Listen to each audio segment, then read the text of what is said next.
everyone has all the opportunity to defend themselves. Inisa-isa nila sa amin kung paano hindi tumutugma yung sinasabing resibo. May ghost projects, may ghost din na resibo.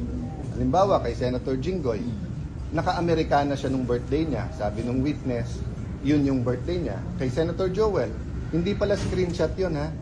Ang screenshot, cellphone mo, kinunan mo ng picture, di ba? Sinave mo yung screen, kaya screenshot. Ito pala ay picture ng cellphone ng ibang tao. At hindi naman member ng CA si Joel nun. At confirmed na si Secretary, hindi tumutugma eh. So each one of them will have their opportunity, di ba?